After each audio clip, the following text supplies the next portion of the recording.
میں سے جس کو بھی پکڑ کے رکھو گے ساری زندگی تم گمراہ نہیں ہو سکتے. لن تدلوا بعدی، یہ جو لام نون ہے نا، یہ نفی تاکید بلن ہے.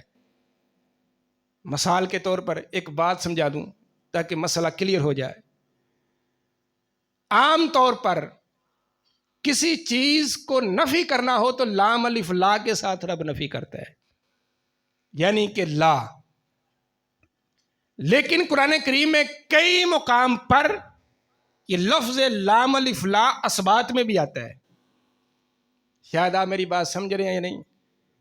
جیسے ایک مثال ہے، لا اقسم بہذا البلد، اللہ نے فرمایا مجھے اس شہر مکہ کی قسم.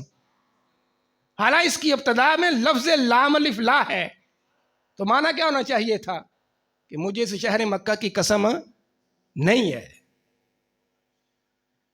تو لام الف لا جو ہے بعض اوقات یہ اثبات میں آ جاتا ہے، لیکن یہ جو ہے نا لام اور نون، یہ ہے نفی تاکید بلند. فرمایا لن تدلوا بعدی، فرمایا ایسا ہو ہی نہیں سکتا کہ جو بندہ میرے گھر والوں کا محب ہو اور پھر وہ گمراہ بھی ہو جائے. فرمایا ہرگز ایسا نہیں ہو سکتا. فرمایا اعظم من الاخر، فرمایا ایک چیز دوسری چیز سے بڑی چھوڑ کے جا رہا ہوں. یعنی وہ کون سی چیزیں ہیں؟ کتاب اللہ. نبی پاک علیہ الصلوۃ والسلام نے اللہ کی کتاب کو مقدم کیا تو ساتھ متصل حضور نے ذکر فرمایا حبل ممدود من السماء الى الارض وعطرتی. فرمایا اس کے بعد نبی پاک علیہ الصلوۃ والسلام نے اپنی عطرت کا ذکر کیا، اپنی اہل بیت کا ذکر کیا. تو مفسرین اکرام فرماتے ہیں اللہ تعالیٰ نے اہل بیت اور عطرت کا ذکر اکٹھا کیوں کیا؟ فرمایا جسے قرآن کی تفسیر کی سمجھ نہ آتی ہو وہ حضرت حسن حسین کی زندگی کو پڑھ لے، اسے قرآن کی تفسیر کی سمجھ آ جائے گی. یہ دونوں لازم و ملزوم ہیں. یعنی ایسا نہیں ہو سکتا کہ کسی موقع پر کسی دن میری اہل بیت اس قرآن کے مخالف ہو جائے. فرمایا جس طرح رب کے قرآن میں زیر زبر کا بدلاؤ نہیں آ سکتا، فرمایا یہ میرے پرورش کیے ہوئے میرے بچڑے ہیں، فرمایا ان کے عمل میں بھی اس طرح قیامت تک کبھی رد و بدل نہیں آ سکتا. تو نبی پاک علیہ الصلوۃ والسلام نے فرمایا تم دونوں یہ چیزیں تمہارے درمیان چھوڑ کے جا رہا ہوں.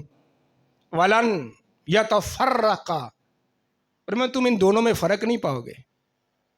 یعنی ایسا نہیں ہو سکتا کہ قرآن تو کچھ کہے اور میری یہ اہل بیت میرے بچڑے یہ کچھ کریں. فرمایا تم ان دونوں کے عمل میں فرق نہیں پاؤ گے. جو قرآن بیان کرتا ہوگا فرمایا وہی حضرت حسن کرتے ہوں گے، جس کو قرآن بیان کرے گا وہی حسین کریں گے. یہ ساری چیزیں ذہن نشین رکھ لو اور آخر پر جا کر اس کا ہم فیصلہ پڑھیں گے. آگے نبی اکرم صلی اللہ علیہ وآلہ وسلم نے فرمایا حتی یورید علی الحوض، فرمایا یہ دونوں اکٹھے حوض کوثر پر میرے سامنے حاضر کر دیے جائیں گے. ایسا نہیں کہ ایک تو ان سے جدا ہو کہ دوسرا کسی اور مقام پر. فرمایا نہیں، یہ دونوں قرآن اور میری اہل بیت یہ میرے پاس حوض کوثر پر جمع کر دیے جائیں گے. آگے حضور نے بات کو مکمل کرتے ہوئے فرمایا فانظروا کیف تخلفون فیہما، میں دیکھوں گا. یہ ہے اصل درد جو سرکار دو عالم کے سینے میں تھا. فرمایا فانظروا، دیکھتا ہوں میں، کیف تخلفونی، کہ میرے بعد تم میری آل اولاد سے کیا سلوک کرتے ہو. بات سمجھ آ رہی ہے نا؟ ایسا نہیں کہ میں نگاہیں پھیر جاؤں گا یا دنیا سے وصال کر گیا تو مجھے یہ سارا سلسلہ نظر نہیں آئے گا.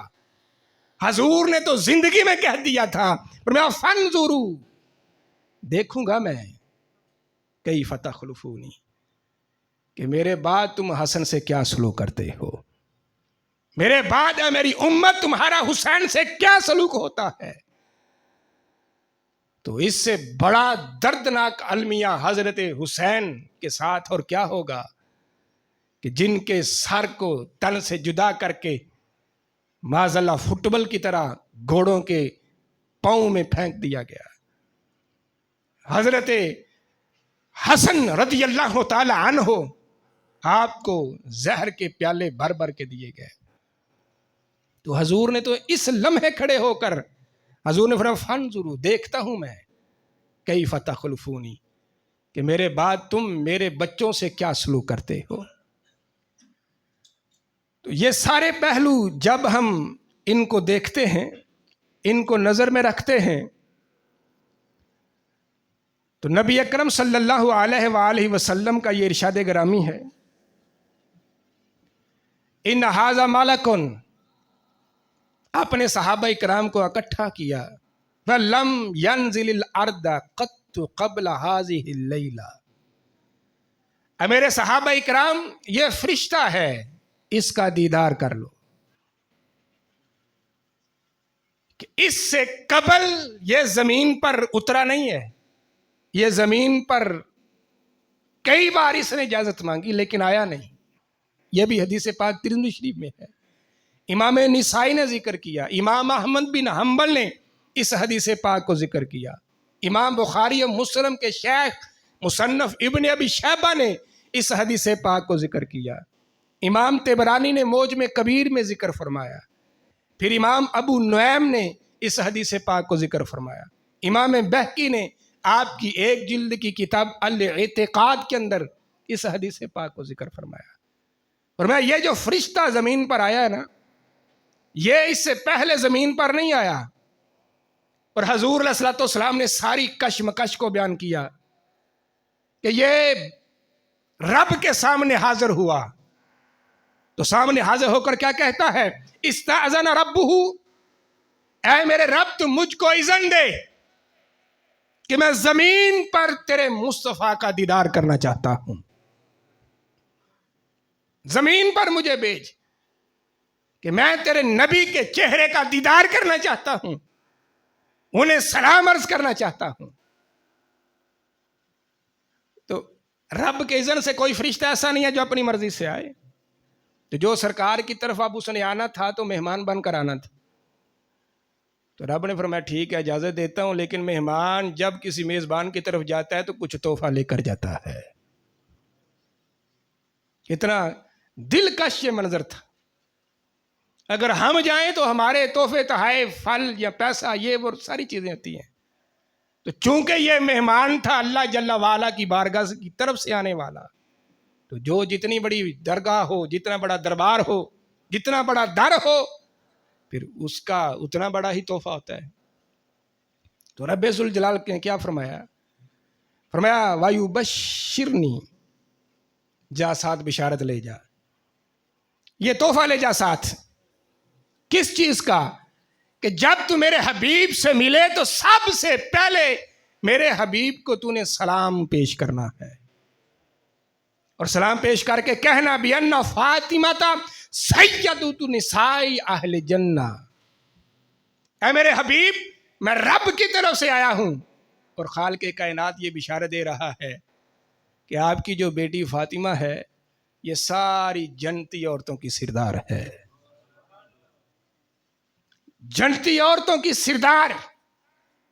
دوسرا جملہ بولا وَأَنَّ الْحَسَنَ وَالْحُسَيْنَ، نہ میرے حبیب آگے اس کے دو بیٹے ہیں، اس کو حسن کہا جاتا ہے دوسرے کو حسین، اور میں رب ان دونوں کی طرف سے کہہ رہا سید شباب اہل جنہ، اور میں جنت کے جتنے جوان ہیں اور جہاں تک وہ پھیلے ہوں گے، اور میں وہاں تک اللہ جل وعلا دونوں کو جنت کی سرداری عطا فرما رہا ہے.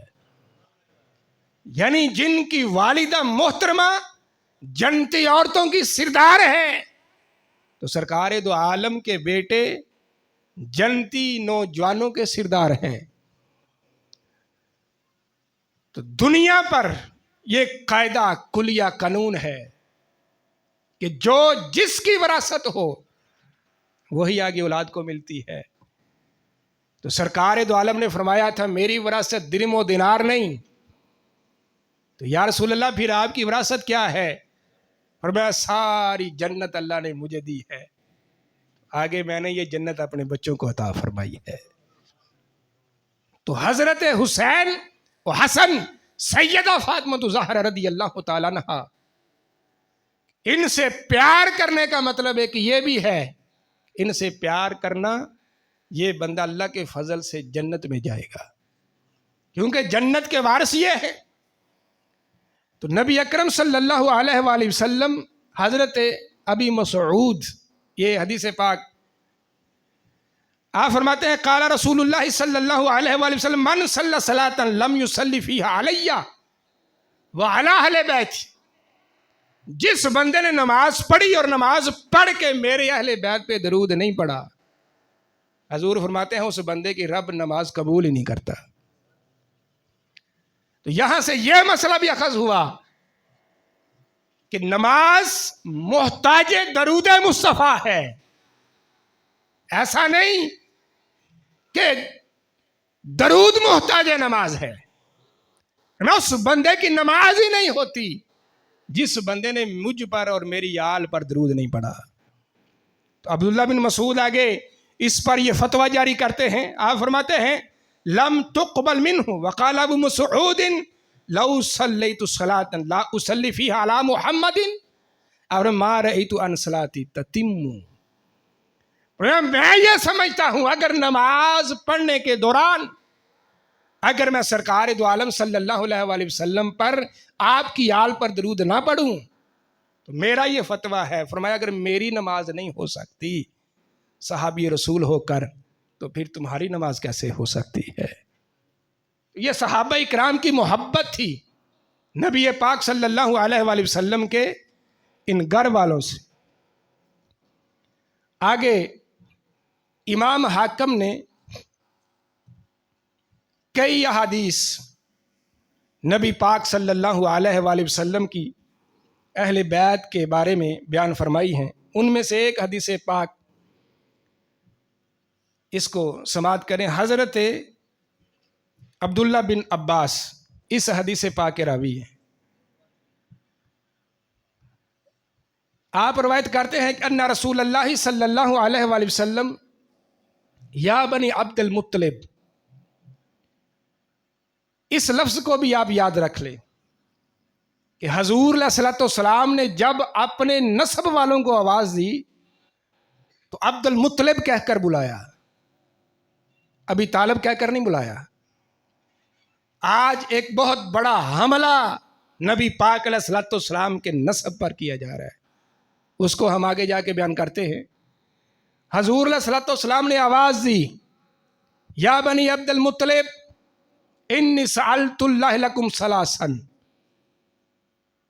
جب یہ دعا قبول ہو گئی تو سرکار دو عالم نے اپنی ساری آل اولاد اپنے نسب والوں کو جمع کر کے کہا کہ میں نے اللہ تعالیٰ سے 3 چیزوں کو مانگا تھا، تو اللہ تعالیٰ نے مجھے وہ تینوں چیزیں تمہارے بارے میں عطا فرما دی ہے۔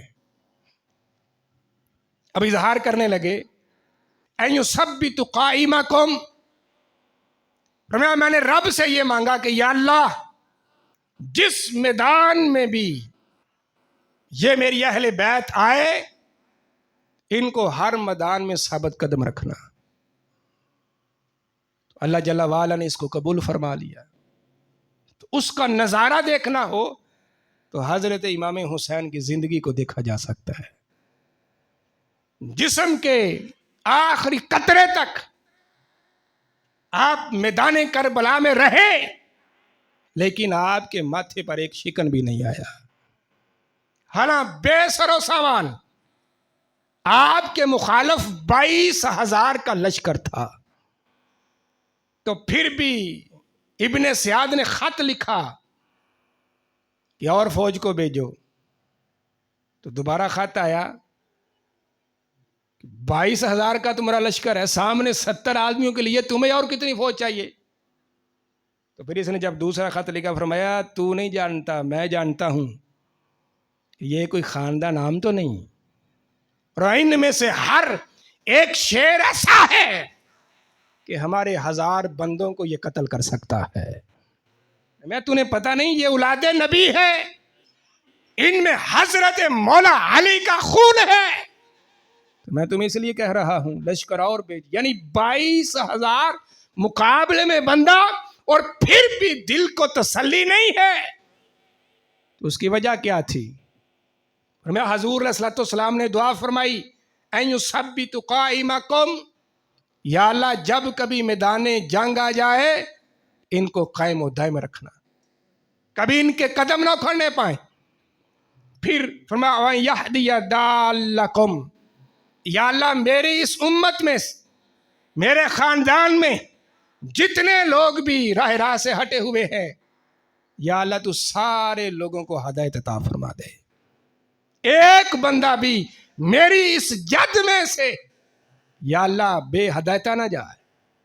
وَأَن يُعَلِّمَ جَاهِلُكُمْ، سرکار فرمانے لگے عبد المطلب جتنی بھی اولاد ہے یا اللہ ان میں جتنے بھی جاہل، جتنے بھی نہ سمجھ ہیں، اے میرے پاک پروردگار عالم سب کو علم عطا فرما. تو نبی اکرم صلی اللہ علیہ وآلہ وسلم کی یہ آل اولاد اگر علم کے اعتبار سے دیکھا جائے تو حضرت علی کو فرمایا تھا علی میں شہر ہوں اور تو اس کا دروازہ ہے. یعنی حضور علیہ الصلوۃ والسلام نے ایک کمرہ نہیں کہا، فرمایا انا مدینۃ العلم، میں علی تو اس کا دروازہ ہے، علی بابوہا.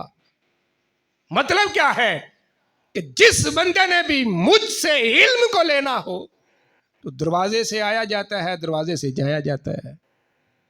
پھر حضور نے فرمایا انا دار الحکمہ، فرمایا میں حکمت کا شہر ہوں، علی اس شہر کا دروازہ ہے.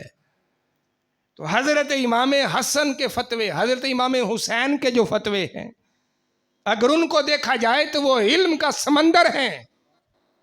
جب حضرت علی کے پاس یہ علم، نبی پاک علیہ الصلوۃ والسلام نے فرمایا علی تم یمن کے گورنر ہو، تو آپ کھڑے ہو کر کہنے لگے یا رسول اللہ مجھے تو قضاء کا علم ہی نہیں آتا. ترمذی شریف میں ہے. تو حضور فرمانے لگے علی یہاں کوئی دیر لگتی ہے؟ حضور نے منصب پہلے عطا کیا، پھر چادر لی ہوئی تھی، یوں چادر کو کھولا، فرمایا علی میرے سینے سے لگ جا. آپ سینے سے لگے. حضرت علی رضی اللہ تعالیٰ عنہ کہتے ہیں دنیا کا کوئی ایسا مسئلہ نہیں ہے جو مجھ کو معلوم نہ ہو گیا ہو. ابو بکر صدیق بھی تھے، عمر فاروق عثمان غنی بھی تھے. حضرت عمر فاروق کے دور میں ایک مسئلہ پیش آیا، ایک شادی شدہ عورت نے زنا کیا حالانکہ وہ پہلے ہی حاملہ تھی. درجنوں ایسے سوالات ہیں کہ جن کا جواب حضرت علی نے دیا. آپ کہتے ہیں اگر حضرت علی نہ ہوتے تو ہم ہلاک ہو جاتے. اس قدر آپ کے پاس علم تھا. اس کو کوڑے مارنے لگے تو آپ نے کہا چلو حضرت علی ہیں تو پہلے خط لکھ لو، اے حضرت علی اس عورت کو کوڑے مارنے ہیں، اس کے پیٹ میں بچہ ہے، اب آپ فتویٰ دیں کہ ہم کیا کریں. آپ نے فرمایا جرم تو کیا نا اس عورت نے، جو اس کے پیٹ میں بچہ ہے اس کا کیا قصور ہے. تو انتظار کرو جب یہ اپنے بچے کو جنم دے دے پھر اس کو کوڑے مارے جائیں گے. تو سارے صحابہ اکرام نے اس بات پر اتفاق کیا کہ حضرت علی تم جو فرما رہے ہو سچ فرما رہے ہو. حالانکہ قرآن کا حکم ہے جب قرائن پورے ہو جائیں انتظار نہیں کیا جائے گا، فوراً اس کو یہ سارا معاملہ کیا جائے گا. آگے ایک اور مسئلہ بڑا حسین پوچھا، فرمایا حضرت علی اگر یہ مر گئی تو پھر اس کا کیا کریں گے؟ فرمایا مر جائے تو پھر کیا ہوگا، قبر تو اس کی بنے گی نا، جو کوڑے باقی رہ جائیں گے پھر اس کی قبر پہ مارے جائیں گے. سارے فتاوے حیران کن اللہ نے آپ کو علم عطا فرمایا تھا. تو سرکار دو عالم نے جب یہ ساری باتیں بیان کر دی، آگے حضور فرمانے لگے جو آخر پر آئے میری اہل بیت میں نے تمہارے لیے مانگا وہ کیا مانگا ہے. یہ ہے قابل غور جملہ. حضور فرمانے لگے فَلَوْ أَنَّ رَجُلًا سَفَنَ بَيْنَ الرُّكْنِ وَالْمُقَامِ، رکن کہتے ہیں جو حجر اسود ہے نا، تو رکن جو مقام ابراہیم، جدھر حجر اسود ہے جس کونے میں تھوڑا سا آگے جائیں تو آگے ہی مقام ابراہیم ہے. نبی پاک علیہ الصلوۃ والسلام نے فرمایا بندہ ان دونوں کے درمیان کھڑے ہو کر رب کی عبادت کرتا رہا ہو. بات سمجھ آ رہی ہے؟ یعنی حجر اسود اور مقام ابراہیم کے درمیان کھڑے ہو کر بندے نے عبادت کی. پھر ہوا کیا؟ حضور صلی وسامہ فرمایا صرف وہ عبادت ایسا ہی نہیں، فرمایا روزہ رکھ کر سارا دن روزہ رکھا اور سارا دن کعبے کے قریب کھڑے ہو کر رب کی عبادت کرتا رہا. پھر ثم لقی اللہ وہو مبغض لأہل بیت محمد، فرمایا وہ دنیا سے اس حال میں مرا اس کے دل میں میری اہل بیت کا بغض تھا. مقام کون سا بیان کیا حضور نے؟ کعبہ مشرفہ، جہاں پر ویسے ہی ایک نماز ادا کرنے کا ثواب 1,00,000 نماز پڑھنے جتنا ہے. تو پھر وہاں پہ روزہ، وہاں پر نماز، تو سرکار دو عالم نے فرمایا اسے ایک جرم ہوا. کون سا؟ فرمایا وہ اللہ سے اس حال میں ملا مبغض لأہل بیت محمد، اس کے دل میں میری اہل بیت کا بغض تھا. تو اس حدیث پاک سے ہمیں یہ بھی پتہ چلا کہ کعبے میں وہ بندہ بھی جا سکتا ہے جس کے دل میں بغض اہل بیت ہو.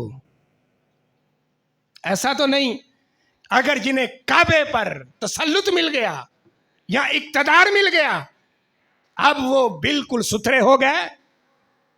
یہ 360 بت تھے جو کعبے کے اندر تھے، تو اگر کسی کو اقتدار کا مل جانا اگر یہ حقیقت ہوتی تو پھر تو یہ بھی ماننا پڑے گا وہ 360 جو بت تھے وہ بھی حق تھے معاذ اللہ.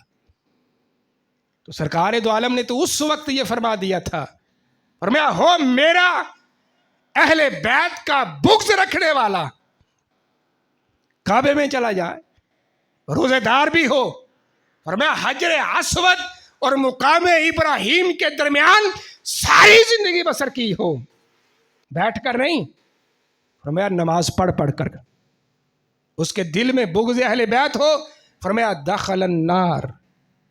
میں تمہیں یہاں سے فتویٰ دے رہا ہوں اگر وہ مرے گا تو سیدھا جہنم میں جائے گا. حضور علیہ الصلوۃ والسلام کی آل کی محبت، سرکار دو عالم کے حسن حسین حضرت مولا علی سے پیار.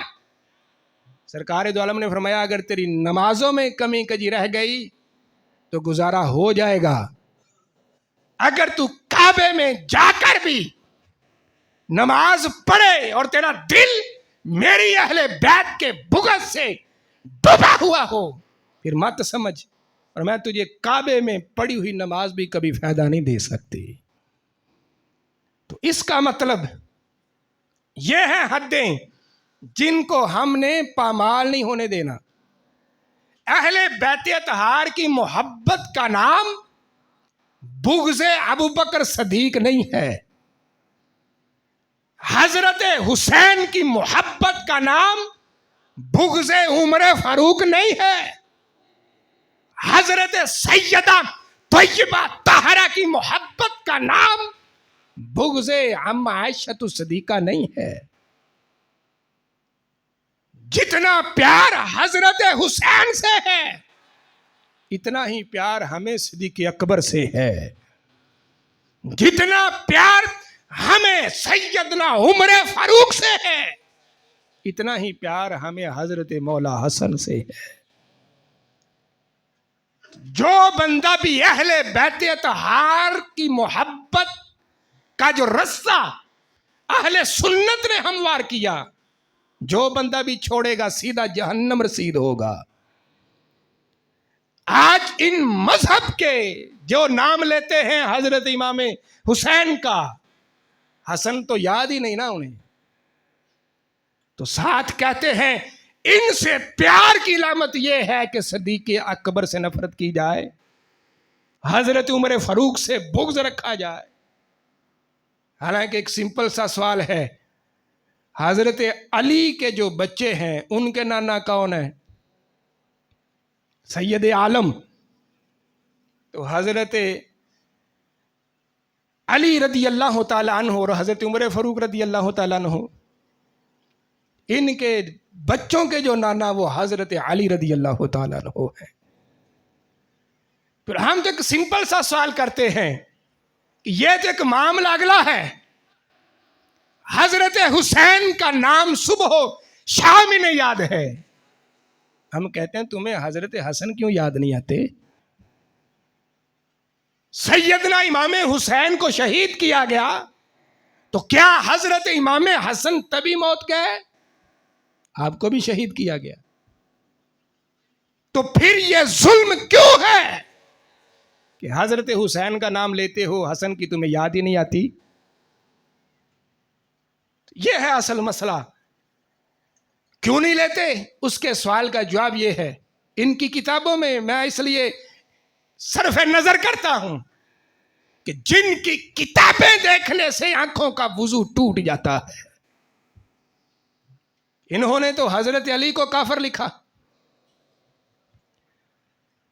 تو ماننے پر آئے تو حضرت علی کو الہ لکھا، حضرت علی کو خالق و مالک لکھا، حضرت علی کو رب کا رب لکھا۔ تو جب حضرت امام حسن نے سیدنا امیر معاویہ سے صلح کی تو زبان ہی نہیں رکی، فرمایا جیسے تیرا باپ کافر تھا، اے حسن تو بھی اپنے باپ کی طرح کافر ہو چکا ہے۔ تو یہ کتابوں میں لکھا ہوا، چلو یہ تو تھا کوئی پڑھتا ہے کوئی نہیں پڑھتا، ہر کسی کو تو پڑھنا نہیں آتا، یہ فارسی کی کتب ہے، پھر قم سے، ایران سے، تہران سے، توس سے چھپی ہوئی، تو جو کوئی بولے وہ تو کانوں سے بندہ سن ہی لیتا ہے۔ تو پھر یہ آن دی ریکارڈ ان کی باتیں موجود ہیں کہ حضرت علی تو وہ ہیں کہ کوئی نبی بھی علی کے پائے کا نہیں ہے۔